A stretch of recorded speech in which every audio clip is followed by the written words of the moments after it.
మీరు అధైర్యపడవద్దండి. మిమ్మల్ని ఎప్పుడూ కోరుకుంటుంది. తల్లిదండ్రులు చాలా బలవంత పెట్టారని ఇక అంతే కదా. నిన్ను ఎంత ఇష్టపడిందో, ఆమె కూడా ప్రేమగల మనిషి, గౌరవం ఉన్నటువంటి మనిషి కాబట్టి తల్లిదండ్రుల యొక్క మాట వినాలనుకుంది. ఇప్పుడు తల్లిదండ్రులను ఒప్పిస్తానంటుంది. పరిస్థితులు ఇలా అయ్యాయి కాబట్టి ఆమె తీసుకోలేదు నిర్ణయం. నిన్ను మర్చిపోలేకపోతుంది. నువ్వు ఎలా ఉన్నా కూడా నీతోనే ఉండాలనుకుంటుంది. ఓకే, కాబట్టి ఆమెను అక్సెప్ట్ చేయి. చెప్పండి రాము గారు, ఏం చెప్పాలనుకుంటున్నారు? సారు చాలా మంచిగా చెప్పారు, కరెక్టే, నిజమేనేమో. కానీ నా మనసుకైతే నేను అంగీకరించలేకపోతున్నానండి. నాకున్న పరిస్థితికి నేను ఆ టైంలో నా గాయపడిన నా మనసు ఏది నాకు అంగీకరించట్లేదండి. మీరు అది ఇంకా మర్చిపోలేకపోతున్నారు, పైగా ఇప్పుడు మీరున్న పరిస్థితులను బట్టి కూడా యాక్సెప్ట్ చేయలేనని మీరు చెప్తున్నారా? అవునండి.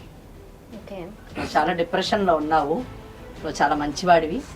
నీ మాటలు విని నాకు తెలిసి తల్లిదండ్రులు వాళ్ళు చేసినటువంటి తప్పేంటో వాళ్ళు తెలుసుకొని ఉండొచ్చు. ఎందుకంటే ఒక ప్రేమ గురించి, తమ బిడ్డ గురించి ఒక వ్యక్తి చచ్చిపోయే స్థాయికి వెళ్ళిపోయి కాళ్ళు చేతులు పోగొట్టుకున్నాడంటే ఇంతకన్నా మంచి భర్త ఎక్కడ లభిస్తాడు చెప్పండి? ఎందుకంటే మీరు చేసినటువంటి అల్లుడేమో వద్దు పో అంటున్నాడు. అదే ఆయన తప్పు కాదనుకోండి, కానీ బట్ క్షమించేటటువంటి గుణం అతనికి లేదు, రిసీవ్ చేసుకునేటటువంటి అవకాశం కూడా ఇక్కడ లేదు. కానీ రాము, ఇక్కడ ఒక్క విషయం గుర్తుపెట్టుకో, ఈనాటి ఈమె పరిస్థితికి, ఈ అమ్మాయి పరిస్థితికి, స్వాతి పరిస్థితికి, అంటే ప్రెగ్నెన్సీకి నువ్వే కారణం అన్న సంగతి మర్చిపోకూడదు. మీరిద్దరూ పెళ్లి కాకుండా చేసినటువంటి తప్పుల యొక్క పరిణామం మీ ఇద్దరు జీవితాలు ఇలా అయ్యాయి అన్న విషయాన్ని మీరు మర్చిపోకూడదు. నీ నాటి పరిస్థితికి కారణము స్వాతి కాబట్టి స్వాతియే నీ బాధ్యత తీసుకొని భవిష్యత్తులో మీరిద్దరూ ఒక మంచి తల్లిదండ్రులుగా, ఒక మంచి భార్యాభర్తలుగా మీ కుటుంబాన్ని ముందుకు నడిపించడమే సమంజసమైనటువంటి ఇదే అని నేను అనుకుంటున్నాను. నువ్వు సరైనటువంటి నిర్ణయం తీసుకో. ఒక విధంగా చెప్పాలంటే మీ ఇద్దరు కూడా అవిటివాళ్లే. నువ్వు ఫిజికల్గా అవిటివాడివైతే ఆమె మానసికంగా అవిటితనాన్ని అనుభవిస్తుంది.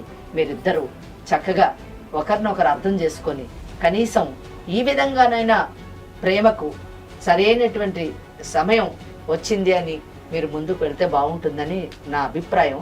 ఆలోచించి మంచి నిర్ణయం తీసుకో. రాము గారు, అప్పుడు మీరు ఉన్న పరిస్థితులకి పెద్దలకి తెలియకుండా ఒక లివ్ ఇన్ రిలేషన్షిప్ లో ఉన్నారు. జరిగిందేదో జరిగింది. తల్లిదండ్రులు వారు చేసింది పూర్తిగా తప్పని అనలేము. ఎందుకంటే తల్లిదండ్రుల తరపున ఆలోచిస్తే వాళ్ళు వాళ్ళ అమ్మాయి గురించి ఆలోచించుకున్నారు, ఇంకా మిగతా సామాజిక పరిస్థితులు ఆలోచించుకున్నారు. కాబట్టి పూర్తిగా అది తప్పనలేము, ఒప్పనలేము. ఇప్పుడు జరగాల్సిన డ్యామేజ్ కొంచెం అయితే జరిగింది, మీకైతే ఇంకా ఎక్కువే జరిగింది. కానీ ఇప్పటికీ మీకు స్వాతి నేను ఉన్నాను, నేను నీతోనే ఉంటాను అంటోంది. మీరేమంటారు? అంటే తొందరపడి ఆవేశపడి నిర్ణయం లాంటివి వచ్చేయకుండా మీరు ఆలోచించుకుని చెప్పండి. మేడం, నేను ఇప్పుడు సార్ చెప్పిన మాటలు, మేడం చెప్పిన మాటలు విన్నాను. నిజంగా చాలా బాగా చెప్పారు. యాక్చువల్గా నేను తనని ఎంతగా ప్రేమించానంటే ఇప్పుడు కూడా నాకు ఎంత కోపంగా ఉండనివ్వండి, ఇప్పుడు కూడా నా లైఫ్ లో తను వస్తే తను ఎక్కడ ఇబ్బంది పడుతుందో అనే నేను ఆలోచిస్తున్నాను. ఇప్పటికి కూడా నాకు కోపం ఉంది తన మీద. నాకు ఆ టైంలో అలా చెప్పింది అది ఇదని. అదే సార్, మీరు చెప్పిన దాన్ని బట్టి, మేడం చెప్పిన దాన్ని బట్టి నాకు కొంచెం ఆలోచించుకోవాలనుకుంటున్నాను సార్. ఎందుకంటే ఇప్పటిదాకా నా లైఫ్ ఒకలా ఉంది, ఇంతే నా లైఫ్ అనుకుని నేను బతుకుతున్నాను. ఇప్పుడు ఒక్కసారిగా మళ్ళీ ఈ మార్పు అనేది ఎంతవరకు వెళ్తుంది, ఎలా ఉంటుంది అనేది నేను ఊహించుకోలేకపోతున్నాను. నాకు కొంచెం టైం కావాలి. దాంతో మాట్లాడి ఒక మంచి నిర్ణయం తీసుకోవడానికి ఖచ్చితంగా ప్రయత్నిస్తాను. ఆమెకు ఒక అవకాశం ఇవ్వండి. ఎందుకంటే వారు దగ్గరగా అవ్వడానికి, అతనికి సేవ చేసుకునేటువంటి అవకాశం. ఎందుకంటే మనిషి మనసు మారుతుందమ్మా. అతను ఎంత పిచ్చిగా ప్రేమించాడు చూడండి. ఏదో మాట అన్నాడు కాబట్టి దూరం చేసుకున్నాడు. ఇప్పుడు ఆమెను అలవ్ చేయండి. అతనికి కొంత సేవ చేసుకునే దానికి కొంత అలవ్ చేస్తే వారి మధ్య ఉన్నటువంటి బాండ్ పెరుగుతుంది, బంధం పెరుగుతుంది. కుమారి గారు ఏమనుకుంటున్నారు మీరు? ఇదంతా అంటే మనం అంతా విన్నాం జాగ్రత్తగా.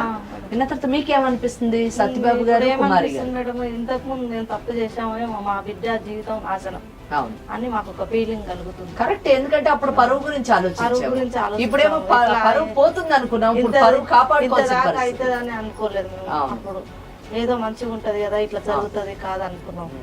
ఇప్పుడు ఇంతవరకు వచ్చినాక ఇంకా మేమేమంటాం? ఇప్పుడు ఇరుగు పొరుగు వారి మాటలు విని మేము ఏదో మార్చుకున్నాం బ్రెయిన్ అండి మేడము. అయితే అబ్బాయి అంత కాళ్ళు ఇరిగిపోయినా ప్రేమిస్తుందంటే ఆ అబ్బాయి కూడా మాటలు విన్నాక ఈ అమ్మాయి కూడా మాటలు విన్నాక ఇద్దరు ఎంతవరకు గానం ప్రేమించుకున్నారు అన్నది మాకు డీటెయిల్స్ అర్థమైంది. అవును, దాన్ని బట్టి మీరే ఏదన్నా చేస్తారు. తప్పకుండా అండి. నిజంగా మీరు కనీసం ఇప్పటికైనా ఒప్పుకోవడం గొప్ప విషయం. నువ్వు ఏదైతే సమస్య అనుకుంటూ వచ్చావో అఫ్ కోర్స్ ఊహించినవి మనం విన్నాము. రాముకు అలా జరగడం నిజంగా అందరికీ బాధాకరమైందే. కాకపోతే సరే, మొత్తానికైతే మీ తల్లిదండ్రులు కూడా ఇప్పుడు ఈ ప్లాట్ఫామ్లో నీకు అనుకూలంగా ఒప్పుకున్నారు. రాము కూడా ఆలోచిస్తానని చెప్పాడు కాబట్టి డెఫినెట్గా పాజిటివ్ ఆన్సర్ వస్తుందని ఆశిస్తున్నాము. ఓకే, నీ సమస్యకి పరిష్కారం దొరికిందా? ఇప్పుడు దొరికింది మ్యామ్. మళ్ళీ నా లైఫ్ రుజువు చేసుకోవడానికి అవకాశం ఇచ్చినందుకు మేము థ్యాంక్ నీకు సంతోషమే కదా? సంతోషం. Very good. Very nice. Thank you so much అండి, చక్కగా పరిష్కారం అందించారు. డాక్టర్ గారు thank you so much. Swathi తల్లిదండ్రులు ఇప్పుడు తీసుకున్న నిర్ణయం కనుక ముందే తీసుకుని ఉంటే ఇద్దరు జీవితాలు ఇంత కష్టపడేవి కాదు. ఇప్పుడైతే స్వాతి ఎవరినైతే ప్రేమించిందో రాము, తను పాజిటివ్గానే ఉన్నాడు కాబట్టి తను కోరుకున్న జీవితం ఖచ్చితంగా తనకి అందుతుందని ఆశిద్దాం. ఇలాగే మీకు ఎటువంటి సమస్యలున్నా మా నంబర్కి సంప్రదించండి, మీ వివరాలు గోప్యంగా ఉంచబడతాయి. నమస్కారం.